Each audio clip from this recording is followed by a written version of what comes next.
مسلم league نون کی طرف سے مریم نواز شریف کو نائب صدر بنایا گیا تو اس فیصلے کو پی ٹی آئی کی طرف سے الیکشن کمیشن میں چیلنج کیا گیا۔ تو آج الیکشن کمیشن کی طرف سے اس کے اوپر فیصلہ آ گیا ہے۔ الیکشن کمیشن کے فیصلے میں جس کی صدارت خود chief election commissioner justice retired سردار محمد رضا کر رہے تھے، انہوں نے اپنے فیصلے میں کہا ہے کہ عہدہ بظاہر غیر فعال ہے، بے اختیار ہے، مریم نواز پارٹی کی نائب صدر برقرار رہ سکتی ہیں۔ اس فیصلے پر مسلم لیگ نون کے حلقوں میں خوشی کی لہر دوڑ گئی، اور جب کوئی ایسا فیصلہ آتا ہے تو مسلم لیگ نون کی طرف سے بڑے جوش و جذبے کا اظہار کیا جاتا ہے، مٹھائیاں تقسیم کی جاتی ہیں۔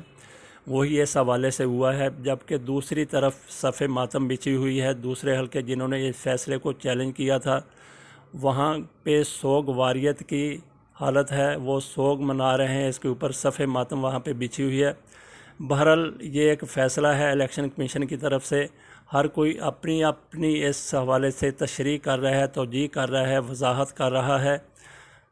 تو مسلم لیگ نون کی طرف سے اس پر شادیانے بجانے کا ان کو حق پہنچتا ہے، کیونکہ ان کے لیے ایسی خوشی کی خبریں خال خالی آتی ہیں۔ بہرحال ان کے لیے یہ ایک بڑا خوشی کا مقام ہے، بڑا ایک زبردست حوصلے والی بات ہے کہ فیصلے ان کے حق میں آنا شروع ہو گئے ہیں۔ آج میاں نواز شریف کی بھی سماعت ہو رہی ہے اسلام آباد ہائی کورٹ میں۔ بہرحال اس کے لیے ہم الگ سے ایک ویڈیو بنائیں گے، ابھی تو اس کے اوپر بات کرتے ہیں۔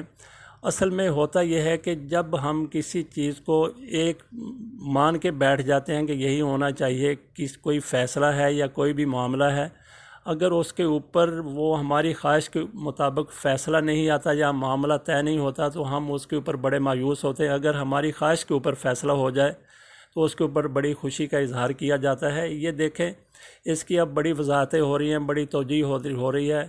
فردوس عاشق اعوان نے کہا کہ ہم فیصلے کو چیلنج کریں گے۔ ٹھیک ہے، آپ فیصلہ چیلنج کریں، جب فیصلہ آپ کے حق میں آ جائے گا تو پھر پی ٹی آئی کے کارکنوں کو بھی اسی طریقے سے جشن منانے کا حق ہوگا، اختیار ہوگا۔ بہرحال جب تک فیصلہ نہیں آتا اس وقت تک مسلم لیگ نون کے حلقے اس کے اوپر خوشی منائیں گے ہی، اور پھر یہ ہے کہ جب ہماری خواہش کے اوپر کوئی معاملات سامنے نہیں آتے تو اس کے اوپر مایوسی کا اظہار کیا جاتا ہے، اداروں کے اوپر پھر الزام لگایا جاتا ہے۔ مسلم لیگ نون بھی ایسا ہی کرتی ہے، پیپلز پارٹی بھی ایسا ہی کرتی ہے، اور پی ٹی آئی بھی ایسا ہی کرتی ہے۔ تو مسلم لیگ نون کے لیے خال ہی اچھی خبریں آ رہی ہیں۔ گزشتہ دنوں بھی جج ارشد ملک کے حوالے سے جو ایف آئی اے کا معاملہ تھا، انہوں نے عدالت میں جا کے 3 ملزموں کو کہہ دیا جی کہ ان کو نکال دیا جائے۔ اس کے اوپر بھی دوسرے حلقے نے بڑا واویلا کیا جی کہ ایف آئی اے نے دیکھے وہ مل گئی، ان کے ساتھ مل گئی والی بات وہ آپ جتنی بھی کرتے رہیں، بہرحال کچھ حوصلہ ہونا چاہیے، کچھ ہمت ہونی چاہیے، کچھ برداشت ہونا چاہیے، کچھ تحمل ہونا چاہیے، کچھ برداشت اور تحمل ہونا چاہیے کہ اگر فیصلہ آپ کی خواہشات کے مطابق نہیں آتا تو اس کو بھی قبول کرنے کی کوشش کریں۔ تو یہی مریم نواز کے حوالے سے فیصلے میں ہوا ہے۔ اب فیصلہ ان کے حق میں آ گیا ہے تو اس کو قبول کرے دوسرا فریق بھی۔ ہاں، ان کو بالکل حق پہنچتا ہے کہ اس کو سپریم کورٹ میں چیلنج کرے، جیسا فردوس عاشق اعوان صاحبہ نے کہا ہے کہ وہ اس کو چیلنج بھی کریں گے۔ تو میں تو یہی عرض کروں گا سب لوگوں سے کہ عدالتوں کے فیصلوں کے اوپر یا الیکشن کمیشن کے فیصلے کے اوپر تنقید کرنے کی بجائے، ان کو گالیاں دینے کی بجائے دیکھیں کہ فیصلہ کیا آتا ہے۔ اگر آپ کے حق میں فیصلہ نہیں آتا پھر بھی حوصلہ رکھیں، تو کسی نہ کسی مقام کے اوپر اگر یہاں بھی انصاف نہیں ملتا تو کہیں نہ کہیں انصاف ضرور انسان کو مل جاتا ہے۔ اللہ کی عدالت میں تو ضرور انصاف ملے گا، اور اللہ تعالیٰ ہر چیز کو دیکھ بھی رہا ہے اور اس کے سامنے سب کچھ ہو رہا ہے۔